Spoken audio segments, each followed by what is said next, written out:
Selamat malam Sobat Ekspedisi Kang Odeng. Pada video ini kita ditemani oleh seorang narasumber yang bernama Pak Budi. Pak Budi ini asli dari kota Sragen, Jawa Tengah, desa Gesing. Pak Budi akan berkisah pada malam ini proses melakukan ritual pesugihan uang kembali. Mohon maaf sobat ya, narasumber kita pakai masker karena menjaga privasi dan nama baik. Sebetulnya nama narasumber kita itu bukan Pak Budi. Kita samarkan tujuannya apa? Karena narasumber kita ini masih melakukan pesugihan uang kembali. Takutnya nanti di jalan pas mau menukarkan uang banyak orang yang melihat. Jadi kita pakai masker dan nama kita samarkan. Tapi kota asal beliau kita terangkan ya di situ, di kota Sragen, Jawa Tengah, desa Gesing. Itu beliau rumahnya. Ya, kita sambut. Inilah narasumber kita. Assalamualaikum, Pak. Waalaikumsalam, Kang Odeng. Gimana? Masih sehat? Alhamdulillah sehat sekali, Kang. Jenengan gimana kabarnya, Kang Odeng? Alhamdulillah, sami-sami saya. Iya, amin. Yang penting sehat dulu. Kalau boleh tahu usia sekarang berapa, Pak? Sekarang usia saya alhamdulillah 55, Kang. 55 ya? Iya. Bisa diceritakan awal mula proses pesugihan uang kembali tadi, Pak? Bisa. Kalau proses pesugihan ini sebelum saya bercerita lebih jauh, ya saya berterima kasih sekali sama Kang Odeng dengan adanya YouTube ini. Saya banyak belajar setelah melihat YouTube-nya Kang Odeng. Memang luar biasa YouTube-nya Kang Odeng. Saya aku memang is the best, sangat bagus dan bisa memberi semangat untuk saya. Dan terima kasih juga kepada kru-krunya Kang Odeng seperti adminnya juga atas adanya ekspedisi ini. Jadi saya punya pendirian dan semangat untuk mencari pesugihan. Begitu Kang Odeng. Apa ada yang perlu saya jelaskan dan apa yang perlu saya sampaikan untuk yang melihat YouTube-nya Kang Odeng ini, biar yang lainnya punya pendirian, punya semangat seperti saya setelah melihat ekspedisi uang kembali ini. Begitu Kang Odeng. Gimana awal ceritanya kok sampai ke Banyuwangi nih, Pak? Ya, awal ceritanya memang saya pernah berjanji dalam hati saya harus menemui Kang Odeng. Setelah saya melihat YouTube-nya yang begitu ya bikin saya semangat lah. Akhirnya saya punya tujuan mencari Kang Odeng ke sini. Saya hubungi dari telepon sangat susah, 1,5 bulan lamanya, nggak nyambung. Setelah nyambung, jenengan lalu mengizinkan saya ke sini di Sherlock. Akhirnya saya nyampe lah di kota Banyuwangi. Begitu Kang Odeng. Ya mohon maaf karena orang yang WA kita itu nggak ratusan, hampir ribuan setiap hari, Pak. Terus yang pertanyaan itu ya aneh-aneh banget, terlalu banyak tanya. Beda dengan Bapak, sekali tanya simple berangkat. Makanya orang kalau terlalu banyak tanya itu kita jarang untuk membalas, Pak. Bukan karena apa, kita capek kalau membalas satu persatu karena yang masuk itu ribuan. Terus nomor kita cantumkan di situ. Bukan kita itu menyuruh orang untuk mencari pesugihan, juga bukan untuk menyuruh orang ini loh untuk mencari pesugihan jenis ini nomornya telepon, bukan. Sebetulnya nomor yang dicantumkan ke YouTube itu kalau punya cerita, apa punya pengalaman, apa mau jadi admin tim kita, hubungilah nomor itu. Tapi sebagian orang itu malah mengira nomor itu sebagai untuk mencari pesugihan, ya betul Pak. Ya kita sebagian kita balas, sebagian kita nggak mampu untuk setiap hari untuk membalas segitu banyaknya yang masuk Pak ya. Ya bisa diceritakan Pak, mulai awal dari Sragen itu ke sini Pak. Memang sih kalau saya amati, memang Kang Odeng itu tidak menyuruh kita itu mencari pesugihan. Memang pesugihan ini memang inisiatif saya sendiri dan kemauan dan niat saya sendiri dari keadaan, begitu Kang Odeng. Dengan bukan mendorong seseorang atau perorangan untuk mencari pesugihan, enggak. Memang setelah saya pelajari cerita dari sejarah-sejarah saya mencari rezeki itu sangat sulit waktu saya di Sragen. Saya di sini di Banyuwangi ini baru 1 minggu karena saya merasa di Banyuwangi nyaman dan daerahnya pun sejuk, dingin, orang-orangnya juga baik, termasuk beliaunya Kang Odeng sama kru-krunya. Selama 1 minggu di sini ya saya coba untuk cari uang lah dengan uang kembali ini di berbagai tempat. Cuma yang sasaran yang pertama ya pasar-pasar terutama selama 1 minggu. Jadi rencana saya maunya lebih lama sih di sini, baru saya mau pulang ke Sragen kan gitu. Karena sudah tahu bisa merasakan juga uang-uang yang saya dapat.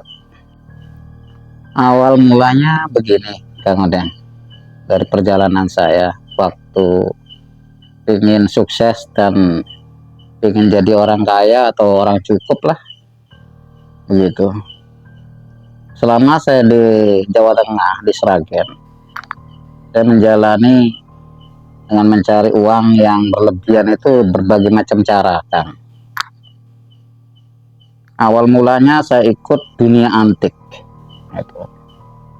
Katanya ada berita masalah samurai, masalah tokek, masalah anti rambut. Katanya ada yang beli seharga miliaran begitu kan. Saya ikuti permainan-permainan tersebut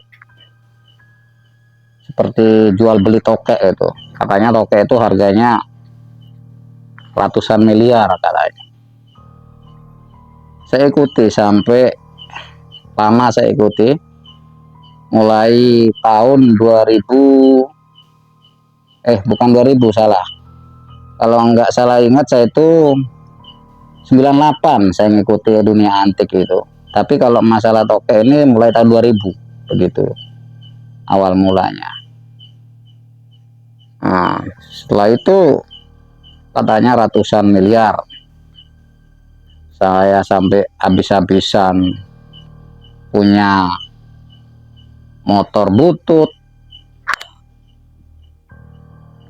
sampai terjual, sampai sertifikat rumah saya gadekan, saya beli tokek gitu, saya beli barang antik ya, katanya barang antik itu kan dijual mahal begitu.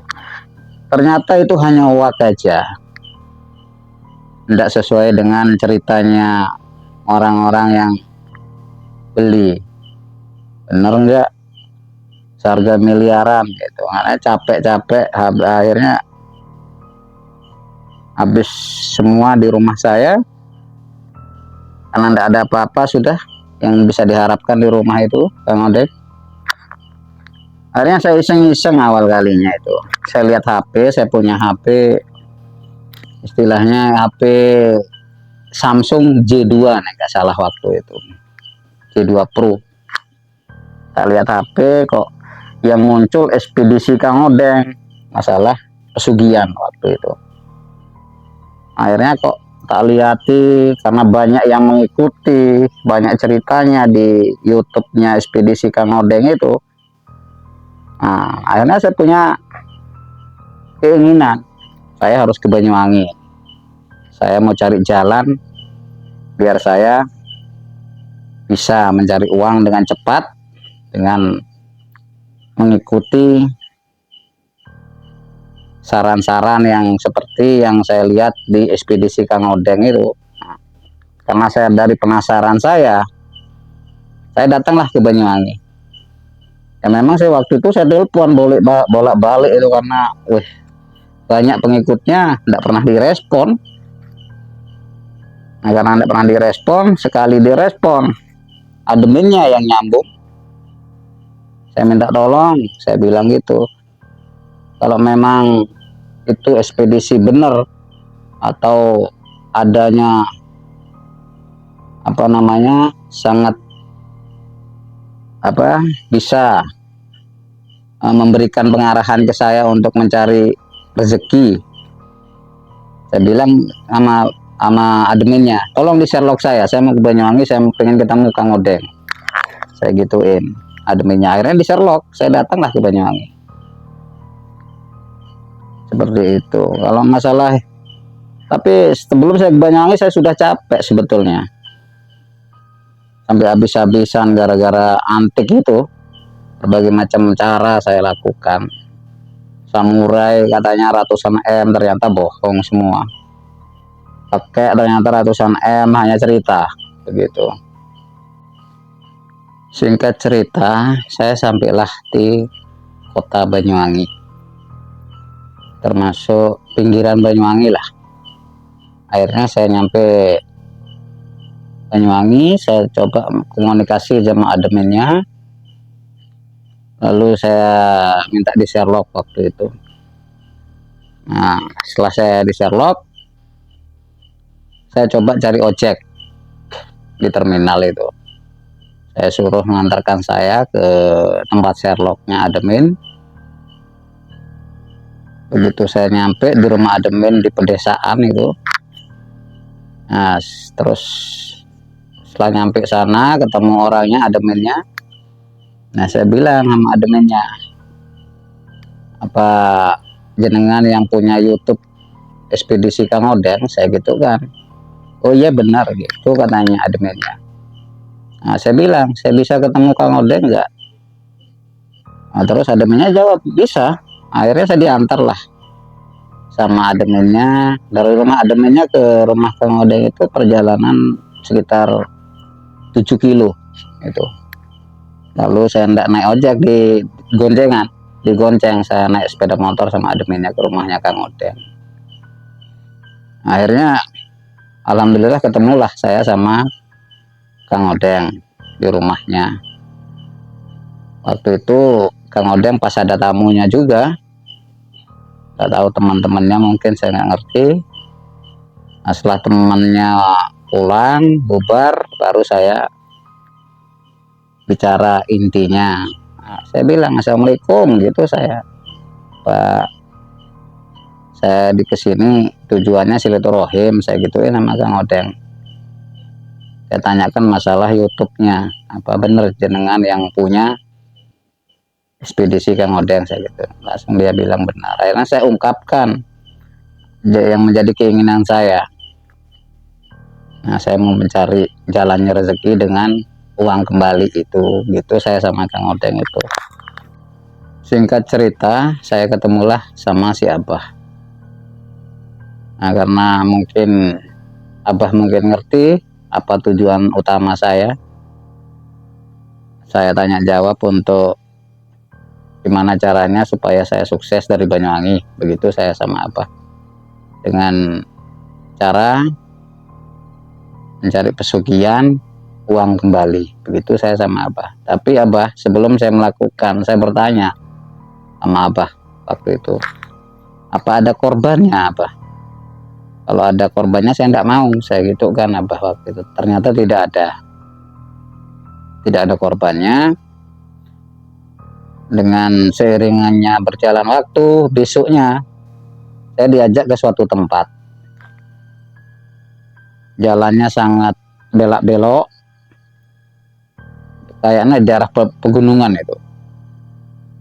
Lalu saya begitu pagi-pagi saya diajak, ayo ikut saya katanya apa itu. Akhirnya saya pergi mengikuti apa yang diarahkan sama Abah. Naik mobil waktu itu. Kok jauh Abah? Enggak, paling 1 jam katanya Abah itu. Setelah nyampe di tujuan itu, ada sumber itu kayak danau yang tempatnya dingin sekali itu. Saya enggak tahu apa namanya. Nah, setelah itu saya disuruh mandi di air yang dingin itu. Kayak es, ada kayak kabut-kabut keluar itu di air itu. Nah, dengan singkat cerita saya mandi di sana. Setelah mandi, saya ditaburi bunga di air tersebut. Nah, terus saya suruh naik dari mandinya, langsung diajak ke sebelahnya danau itu. Kan ada bukit, nggak terlalu tinggi. Ternyata di atas itu ada makam. Nggak tahu makamnya siapa, saya nggak ngerti. Nah, saya disuruh ngelilingi makam itu, disuruh muter-muter berapa kali. Ya, setelah itu di sebelahnya makam saya turun lagi, ada batu besar itu. Nah, saya disuruh duduk di batu itu kayak orang meditasi ya. Meditasi, saya duduk berapa menit waktu itu. Akhirnya Abah bilang sudah cukup katanya Abah. Akhirnya saya kembali, ayo kita pulang katanya Abah. Tak pikir pulang waktu itu. Nah, ternyata enggak pulang. Dengan perjalanan yang cukup lama berjam-jam, mungkin kalau kurang lebih itu 2 jam dari tempat yang tadi ini. Masuk hutan itu. Setelah masuk hutan, sangat tidak ada rumah, nggak ada apa. Taunya nyampe sana itu ada tulisannya Alas Purwo, ada gerbangnya. Ini kan Alas Purwo, batin saya. Akhirnya saya tanya, Abah ini kan Alas Purwo? Iya, Alas Purwo katanya. Akhirnya saya nyampe di Alas Purwo. Ada tempat parkiran. Masuklah ke parkiran itu mobilnya Abah itu. Saya turun. Langsung setelah turun saya diajak ke danau lagi di sana. Ada danau kayak sumber itu kecil. Dari parkiran itu jalan sekitar setengah jam lah sampai danau tersebut.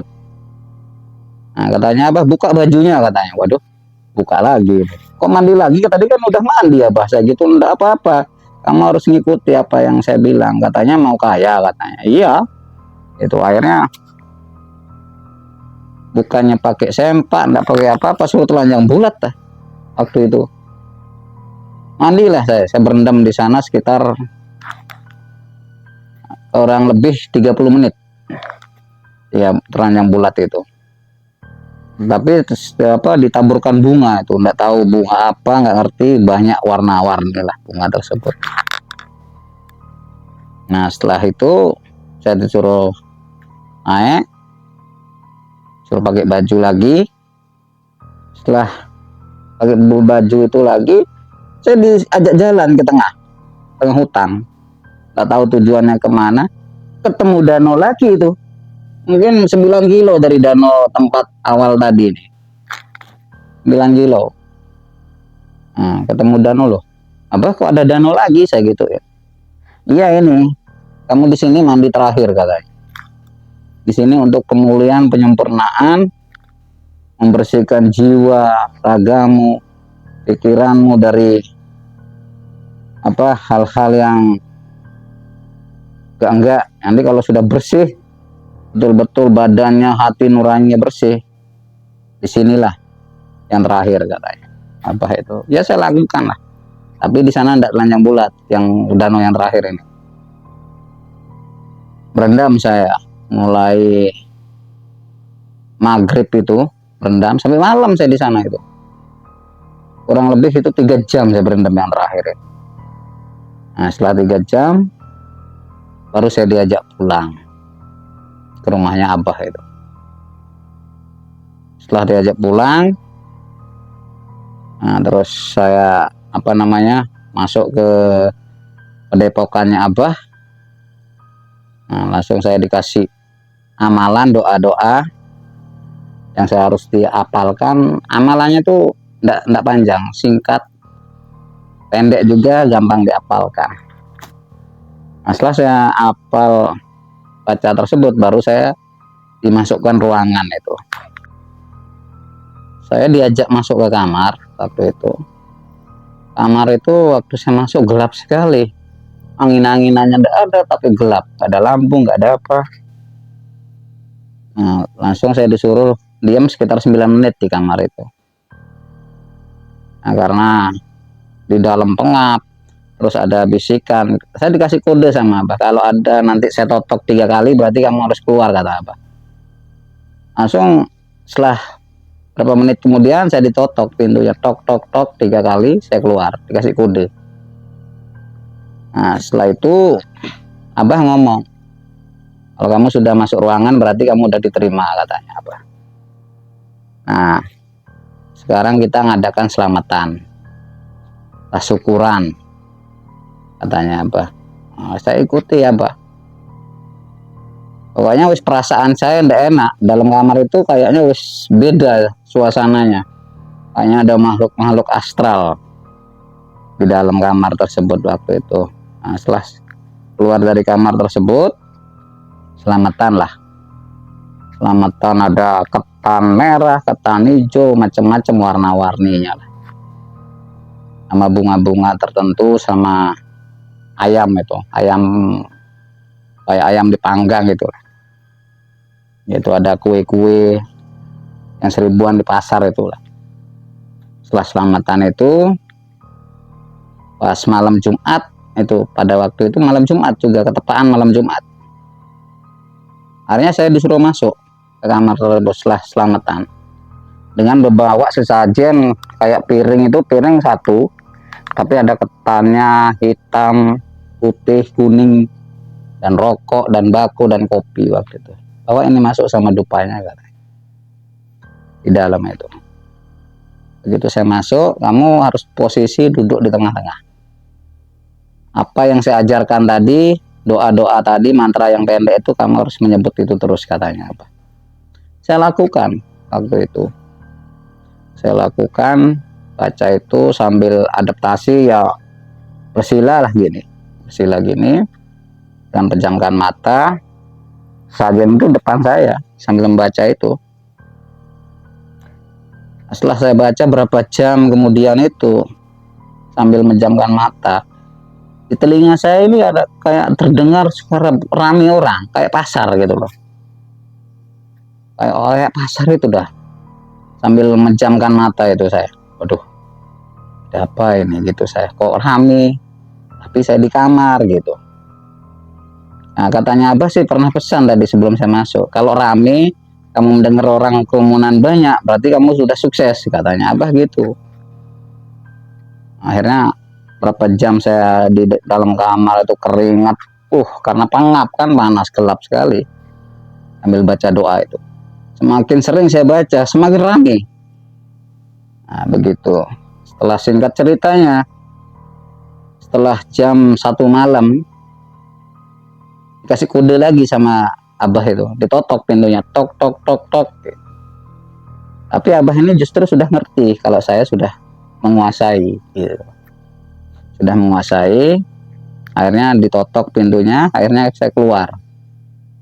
Setelah saya keluar seperti itu, akhirnya Abah tanya, apa yang kamu dengar di dalam tadi selama berjam-jam, katanya. Ya saya bilang, nggak perlu saya cerita, Abah kan sudah tahu. Saya gitu kan, ya sudah, katanya Abah, singkatnya seperti itu. Berarti kamu sudah lulus gitu. Nah, sekarang nanti tahapan kedua sampai subuh, nanti kamu bawa masuk lagi, ada yang kamu bawa masuk, yaitu kertas. Tapi kertas ini nanti kan tak taruh dalam amplop, katanya Abah itu. Nanti di dalam itu kamu buka, kamu taruh di atas piring, di atas ketan itu, sambil kamu baca doa tersebut katanya. Nah, setelah itu berapa menit saya di luar dikasih saran seperti itu dengan bawa amplop. Ternyata amplop itu isinya uang 1 lembar cuma 100.000 yang sekarang. Nah, setelah saya bawa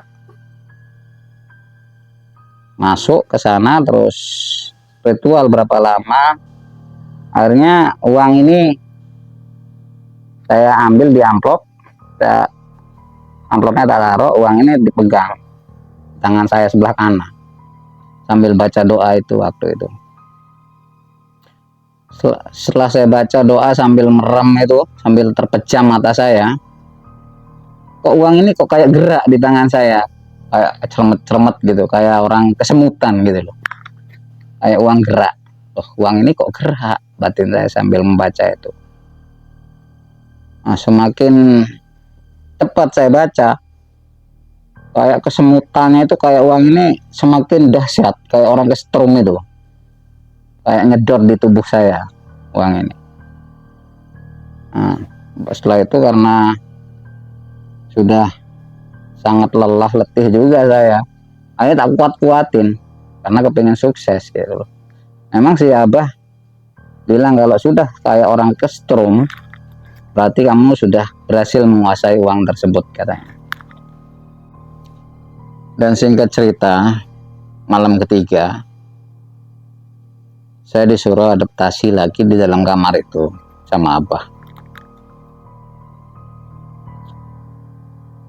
Setelah saya disuruh adaptasi, saya masuk ke ruangan tersebut dengan posisi yang sama dan peralatan sesajen kayak ingkung, kambing, ada buah-buahan dan segala macam lah sesajen itu di dalam itu. Nah, setelah saya ritual, nah ternyata di dalam itu banyak sekali godaannya, bisikan yang seperti yang awal tadi, tapi lebih seru bisikannya. Seolah-olah saya kuat apa enggak, ternyata alhamdulillah saya kuat. Karena semangat itu ada, pengen jadi orang yang sukses seperti itu. Nah, setelah itu,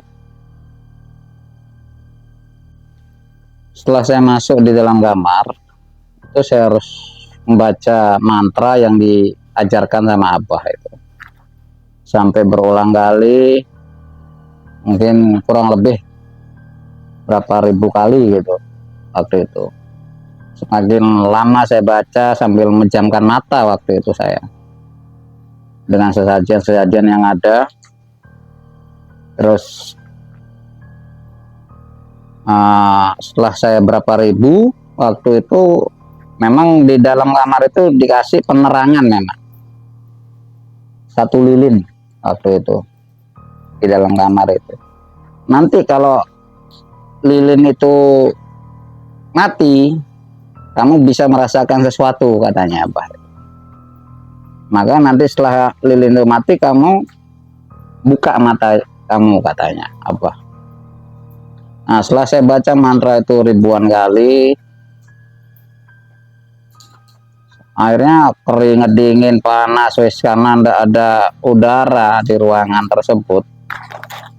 Setelah mau hampir jam 2 malam waktu itu, jam 2 malam tiba-tiba ada suara kayak rame sekali, kayak awal tadi, kayak pasar gitu. Nah, setelah rame sekali itu, kok di dalam kamar itu yang suasananya panas jadi dingin. Apa saya di mana ini kok beda? Tadinya panas, sekarang kok dingin. Saya waktu itu dalam hati saya. Akhirnya tidak lama kemudian, karena cuaca dingin, saya coba buka mata waktu itu. Saya kaget waktu itu. Memang ada saran sih dari Abah waktu itu, kalau suasananya dingin di dalam kamar, kamu coba buka mata disertai lilin itu mati, katanya Abah. Nah, kan gelap, kalau lilin itu mati otomatis kan gelap sekali, kok ini jadi terang. Nah, terus kayak pasar itu, tapi kok suasananya beda gitu waktu itu. Karena lihat kanan kiri kayak kota, tapi kota yang nggak pernah saya datangi. Pokoknya kotanya beda lah, nggak bisa saya ceritakan. Akhirnya kok dari kejauhan itu saya dengar di sebelah kiri telinga saya ini kok ikut, katanya ada suara anak-anak ikut gitu. Akhirnya saya noleh sebelah kiri gini, lihat ada anak berlarian, tapi saya diam aja. Setelah anak itu dekat dengan saya, ikut katanya. Iya sudah, kalau mau ikut enggak apa-apa, ayo, saya gitu kan. Saya bilang gitu langsung naik ke pundak saya. Paling nggak salah itu umur 9 sampai 10 tahun lah waktu itu, perempuan. Nah, tidak lama kemudian setelah anak-anak ini ikut, dalam posisi saya tidak tahu entah di mana keberadaan saya, kayak alam lain lah waktu itu. Nah, setelah saya sadar, saya kayak berjalan di suatu tempat yang nggak pernah saya temui. Nah, nanti dengan berjalannya waktu, singkat cerita, karena anak ini saya gendong terus jalan, ujungnya kemana nggak ngerti, tiba-tiba pintu suaranya keras kayak gong itu, tong tong tong 3 kali. Langsung kaget saya. Begitu tong tong itu, tok tok tok, totokannya Abah pintu itu, langsung jadi gelap semua. Gelap, ya Allah, kok masih ini di tempat yang tadi loh, tadi kok terang, anak itu kemana gitu saya. Ternyata Abah itu totok-totok pintu. Setelah totok-totok pintu, ya akhirnya saya keluar begitu. Nah, setelah Abah itu totok-totok, akhirnya saya keluar dengan badan yang lemes, loyo. Nah, kamu istirahat, katanya Abah, duduk sana pojok. Nah, duduk bersila saya. Terus Abah itu masuk ke kamar, bawa benda itu ya amplop. Nah, amplop itu akhirnya, nih hasil kamu, katanya. Hasil apa, Abah? Saya gitu kan. Dikeluarkanlah kertas dari amplop tersebut. Tapi kertas itu saya lihat kertas biasa loh, kan kertas biasa itu, Abah, saya gitu, nggak ada gambarnya apa-apa, saya gitu kan. Masa kamu nggak lihat, ini kan gambarnya Pak Karno sama Pak Hatta, ini uang, ini masa ada uang kok polos, Abah, tapi bau lagi, Abah, saya gitu kan. Ini uang hasil jerih payah kamu selama kamu menjalankan ritual adaptasi pembersihan jiwa, katanya gitu. Akhirnya begini aja, katanya Abah, biar kamu tahu nanti hasilnya, ini kan hasilnya kamu, katanya Abah. Akhirnya disediakan tempat mandi lagi saya, dengan kembang, bunga, berbagai macam itu. Disuruh berendam lagi di sana. Oh, mandi lagi, Abah, gituin. Iya, untuk pembersihan, penyempurnaan, agar uang ini bisa menyatu sama tubuh kamu. Karena uang ini hidup, katanya Abah itu. Uang ini hidup, nanti kamu rasakan setelah kamu mandi, katanya gitu, Abah. Akhirnya saya menjalani lah mandi. Dengan dimandiin pakai batoknya kelapa itu, ada 9 kali saya disendokin sama bunga-bunganya. Nah, setelah itu disuruh bersihkan, suruh pakai baju. Habis itu disuruh makan. Setelah mandi pun disuruh makan saya. sesajen yang ada itu boleh kamu makan. Ini buat kamu semua katanya, seperti apel, daging, semuanya di situ ada, buah-buahan, sayur-sayuran, pokoknya banyak lah waktu itu. Setelah saya makan semuanya, ternyata fungsi dari makanan itu karena uang ini yang beli nanti gitu katanya, artinya gitu. Akhirnya setelah saya makan, saya disuruh baca apa yang Abah ajarkan tadi. Terus uang tersebut suruh ngelihat lagi.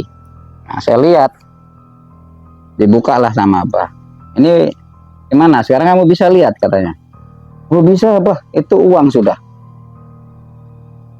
Ya sudah, berarti kamu sudah menyatu sama uang ini. Kalau kamu sudah bisa melihat, karena pengisiannya dari makanan tadi. Selama kamu ritual itu katanya gitu. Nah sekarang kamu terima uangnya, ini hak kamu, milik kamu katanya Abah. Kamu sudah bisa menggunakan katanya Abah gitu. Akhirnya saya ambillah uang tersebut, serah terima. Nah, setelah saya ambil, kan tanpa amplop itu di tangan saya. Tak lihat, tak perhatikan, uang ini kok kayak gerak gitu loh. Kok kayak gerak. Nah, terus di tangan saya kayak cermet-cermet gitu, kayak orang kesemutan.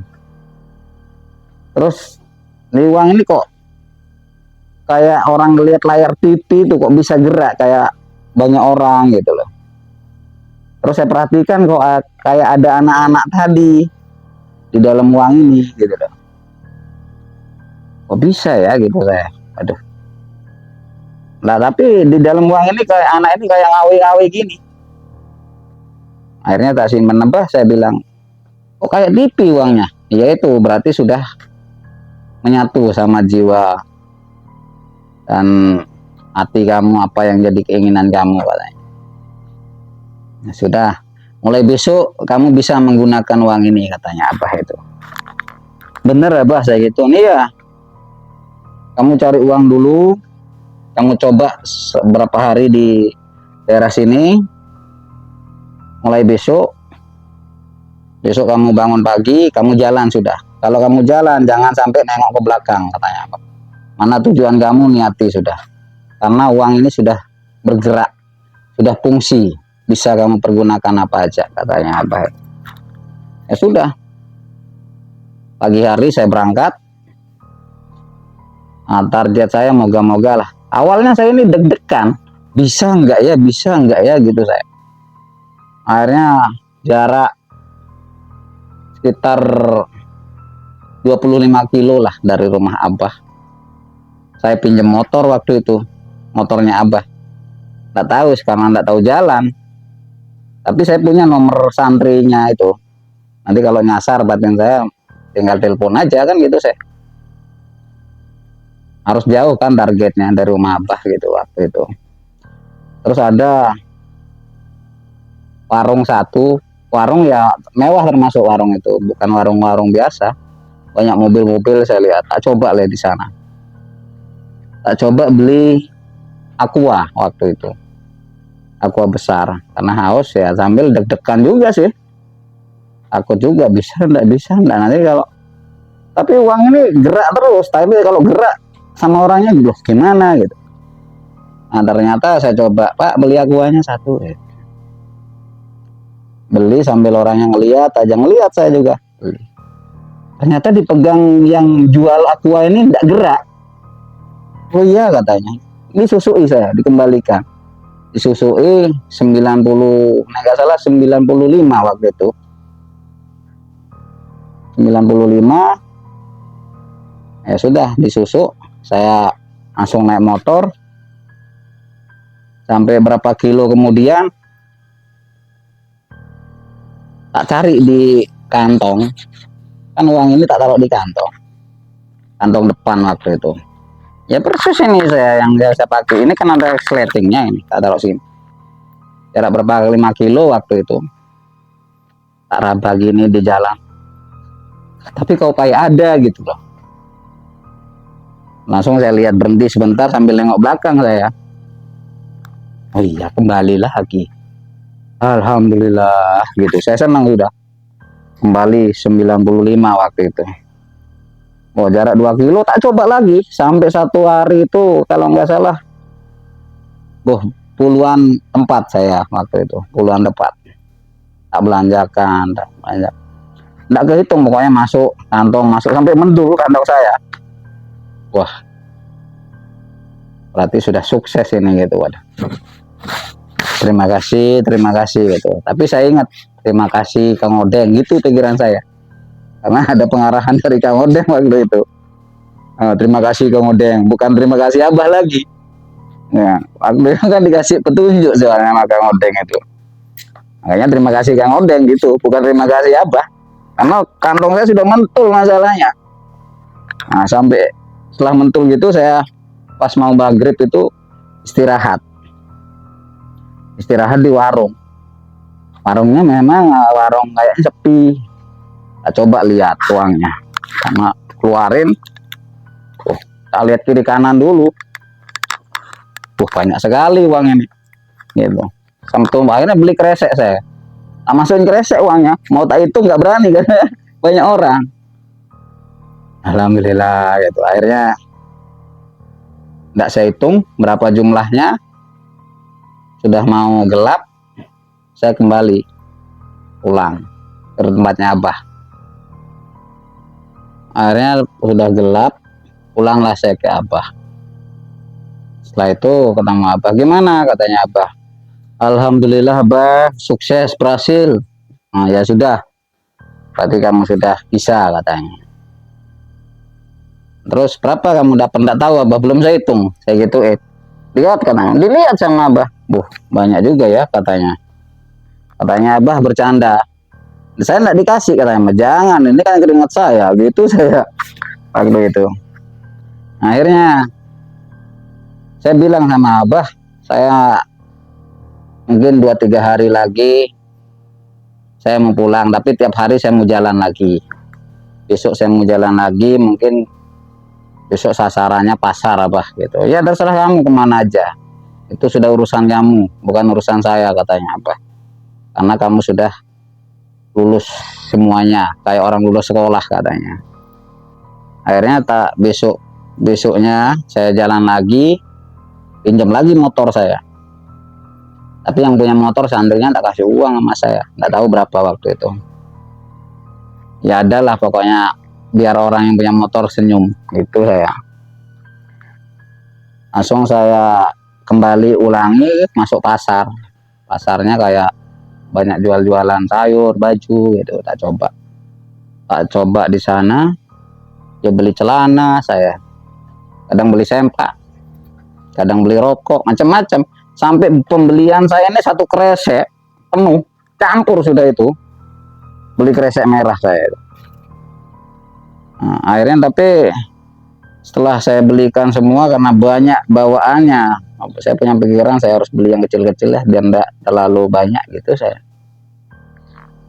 Dalam 1 hari itu mungkin sekitar 40 orang ada waktu itu. 40 orang lebih paling, karena enggak terhitung, karena yang ke sana belanja gitu waktu itu.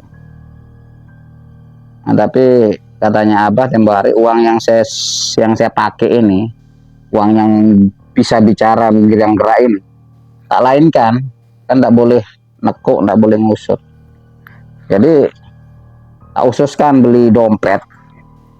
Jadi dalam tas ini uang itu, dengan disertai dompet waktu itu, tak taruh di dalam. Nah, kalau uang hasilnya tuh saya beli tas besar kayak rangsel itu, kayak rangsel itu. Uangnya wis gumpal-gumpal, masukkan gitu. Nah, dengan singkat cerita, uang saya banyak. Akhirnya kok udah mampu saya beli motor. Nah, gitu ceritanya. Saya harus pakai motor kalau pulang ke Sragen. Nah, selama 4 hari saya itu uangnya kayaknya banyak, sudah jutaan. Kalau beli motor sih masih bisa gitu saya. Nanti saya coba kalau sudah di Sragen lagi, di jalan saya akan coba lagi, saya gitu kan dalam hati saya. Akhirnya 3 hari kemudian tak hitung uangnya, nutut. Dan singkat cerita, Kang Odeng, berkat sampean juga atas dorongan dan penyemangat dari Kang Odeng, saya sudah beli motor, wis punya uang. Oh, buat saya merasa lega, tidak sia-sia kalau saya ke Banyuwangi. Dan begitu saya, Kang. Akhirnya dari singkat cerita, karena ini niat saya memang dari Jawa Tengah ke sini, kalau saya sukses kan gitu saya, Kang Odeng, saya akan mau diliput di ekspedisi Kang Odeng ini. Karena berkat dorongan YouTube-nya Kang Odeng, jadi saya punya kehidupan baru dengan tata cara, saran-saran yang diberikan untuk ketemu Abah, kan begitu Kang Odeng. Akhirnya besok pagi saya harus pulang, kan begitu Kang Odeng, karena sudah berhasil di Banyuwangi. Terima kasih sekali atas sarannya Kang Odeng, atas petunjuknya memperkenalkan saya sama Abah. Saya sangat bersyukur Kang Odeng. Semoga ekspedisi Kang Odeng tetap jaya, maju terus, pantang mundur. Terima kasih Kang Odeng. Assalamualaikum Kang Odeng. Waalaikumsalam. Ya, itulah sobat, cerita dari narasumber kita yang sudah melakukan ritual uang kembali. Ini real apa cuma guyon, Pak? Ya kalau nggak real saya ngapain saya jauh-jauh ke sini? Aduh, Ya, bikin makanya, capek Kang Odeng. makanya ini biar sobat kita yang di luar sana itu tahu. Sebetulnya melakukan ritual semua aja itu penuh dengan liku-liku, nggak semudah yang kita bayangkan, Pak ya. Semua perlu tantangan dan niat dan modal juga. Ya, terima kasih Kang Odeng atas memberi semangat buat saya. Saya merasa bangga dan terpanggil. Saya bisa tahu Banyuwangi juga berkat YouTube-nya Kang Odeng. Terima kasih, semoga depannya lebih baik. Nanti kapan, lain waktu, lain hari, tidak tahu tahun kapan, saya akan kesini lagi Kang Odeng. Siap. Terima kasih banyak Kang Odeng. Ya, hati-hati di jalan Pak ya. Semoga selamat sampai tujuan. Amin. Assalamualaikum warahmatullahi wabarakatuh. Waalaikumsalam warahmatullahi wabarakatuh.